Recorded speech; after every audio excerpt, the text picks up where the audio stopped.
قبل أن يلتقي ولي العهد السعودي مع الرئيس الأمريكي بعد غد، تتسارع الخطى داخل أوروبا للتوصل إلى صيغة ظاهرها تقييد إيران وباطنها وقف محاولة أمريكا إجهاض الاتفاق النووي مع إيران.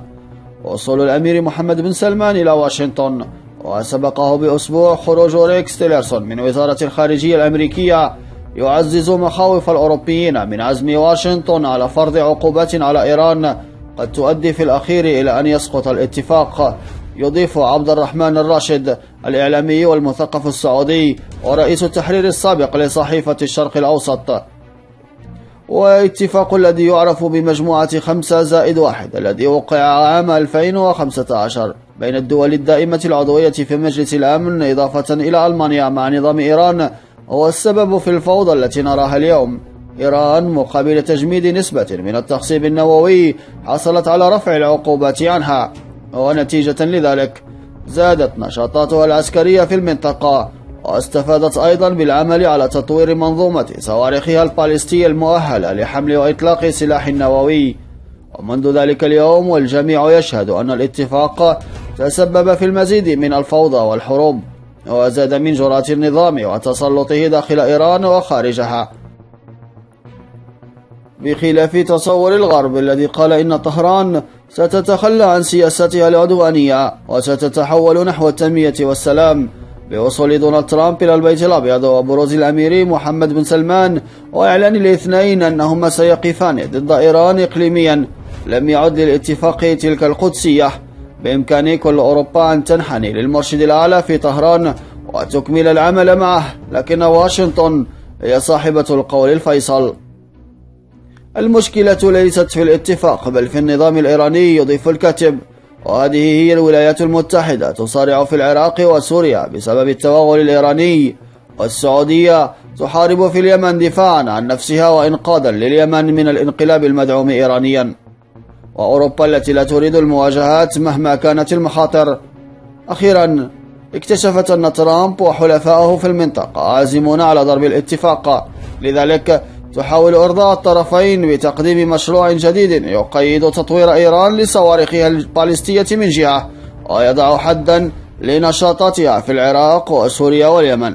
مشروعها الذي سرب إلى وكالة رويترز الإخبارية يتوعد بوضع عقوبات على الأسماء والمتورطين. يبدو هزيلا ومسرحيا، كل المتورطين من قيادات الحرس الثوري والجيش والاستخبارات الإيرانية أصلا لا يعيشون في الغرب ولا تؤثر عليهم تلك العقوبات، يضيف الكاتب. المطالب التي ترفضها أوروبا هي معاقبة النظام الإيراني وحزب الله اقتصاديا، ودعم القوى التي تواجههما على الأرض حتى تصبح كلفة التدخل والاحتلال باهظة الثمن. من دون خطوات جادة لمحاصرة النظام لن يتراجع. ولنتذكر أن السبب الذي جعله يقبل بالتفاوض والاتفاق في المرة السابقة أن العقوبات الاقتصادية حاصرته حتى واجه خطر الانهيار، واضطر إلى طلب التفاوض وعرض فكرة وقف مشروعه النووي بعد أن كان يقول إن الحديث عنه والتفاوض عليه مساس بسيادته. وفي الأخير قبل وجلس وفاوض ووقع، لكن المفاوضين الغربيين توصلوا إلى مشروع مستعجل ولد مشوها أصلا. فترامب والأمير محمد بن سلمان يتوخيان إصلاح الاتفاق لا إسقاطه، لكن ينهي 40 عاما من زرع الفوضى وتمويل التنظيمات المسلحة في المنطقة. ويكون الاتفاق ليس محصورا في التحكم في نسبة التخصيب، بل وقف مشروعها بنشر العنف والفوضى، وإنها حالة الاحتراب في المنطقة. أما الكاتب سلمان الدوسري وهو إعلامي سعودي ورئيس التحرير السابق لصحيفة الشرق الأوسط، فيقول: بعد أن نزح دونالد ترامب عثرة ريكس تيلرسون عن طريقه، واختار الصقر الأمريكي في الملف الإيراني مدير وكالة المخابرات المركزية مايك بومبيو وزيرا للخارجية، أضحى المسار سالكا لأن تمضي واشنطن بتنفيذ استراتيجيتها لتعديل الاتفاق النووي الإيراني.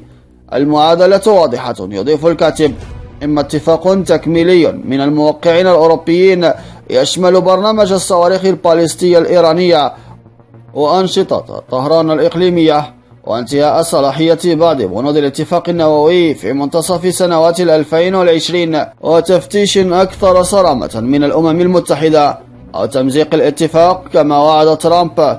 الكرة في الملعب الأوروبي، خصوصا أن البيت الأبيض لا يلقي بالا لتهديدات طهران بالانسحاب من الاتفاق، فهي لا تعد أكثر من كونها جزءا من عملية التفاوض الإيرانية ومحاولتها الضغط لعدم المساس به. لكن إيران تعلم، والموقعون الأوروبيون لندن وباريس وبرلين يعلمون أيضا، والعالم بأسره يعلم، أن شهر العسل الأوبامي انقضى دون عودة، وآن الأوان لتصحيح أخطاء كارثية تسبب بها الاتفاق ومنح إيران ضوءا أخضر لمواصلة عبث إقليمي لم تحلم به.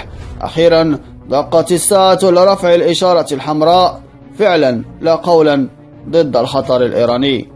ظلت العواصم الأوروبية تصر على عدم المساس بالاتفاق النووي وكأنه كتاب مقدس، غير أنها رضخت مؤخرا لضغط واشنطن وبدأت في الدخول على نفس الخط الأمريكي بضرورة تعديله، وهو ما أظهرته وثيقة سرية نشرتها رويترز أن بريطانيا وفرنسا وألمانيا اقترحت فرض عقوبات جديدة من الاتحاد الأوروبي على إيران بحسب برنامجها للصواريخ البالستية، وأيضا دورها في الحرب السورية لضمان استمرار الولايات المتحدة ضمن الاتفاق النووي، وهو ما يعد تطورا جديدا وتغييرا لافتا هو الأول من نوعه للموقف الأوروبي ليكون أكثر صرامة في مواجهة الألاعيب الإيرانية.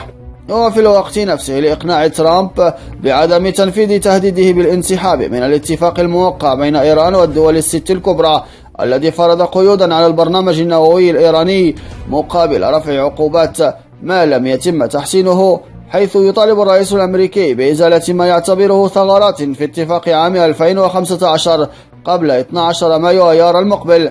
كما أن ترامب بتعيينه بومبيو بدلا من تيلرسون بعث برسالة واضحة تفيد بأن بلاده تميل إلى تشديد موقفها مع اقتراب الموعد النهائي لاحتمال إعادة فرض العقوبات الأمريكية. إذن واشنطن حزمت أمرها ولن يتبقى على تخفيف العقوبات من دون إدخال تحسينات ملموسة على الاتفاقية. بالطبع لم يكن تيلرسون وحده من أعاق تعديل الاتفاق النووي الأعرج، فالعواصم الأوروبية اعتقدت أنها تستطيع أن تلين من موقف ترامب وإبقاء الاتفاق كما هو عليه إثر تمسكها سابقا بالمطلق به ودعمها الرؤية التي تفصل بين الملفات، غير أنها استسلمت بعد 14 شهرا واقتنعت بأن السبيل الوحيد للإبقاء على الاتفاق هو تحسينه. ولا أظن أن أحدا من الأوروبيين المتحمسين للاتفاق الحالي يستطيع تبرير مثلا امتلاك إيران لصواريخ يبلغ مداها 5000 كيلومتر، وهو ما يعني تطوير طهران لبرنامجها الباليستي بما لا يتوافق مع حاجاتها الدفاعية، وفي حين أن القرار 2231 يمنع إيران من تطوير صواريخ يمكن أن تركب عليها قدرة نووية. إذا كان عام 2017 هو عام التشدد في المواقف السياسية ضد إيران، وخلاله استطاعت واشنطن أن تفرض واقعا سياسيا جديدا لمواجهة الخطر القادم من طهران، فإن العام الحالي 2018 هو عام تحويل المواقف إلى أفعال عبر تضييق الخناق على النظام الإيراني، ولن يتم ذلك إلا بسد ثغرات مهولة يتضمنها الاتفاق النووي الذي كافأها على عبثها بالمنطقة. وإذا لم يتم فعلا الوصول إلى اتفاق تكميلي جديد، فلا أظن أن هناك من يشك أن ترامب سيفعلها ويمزقه.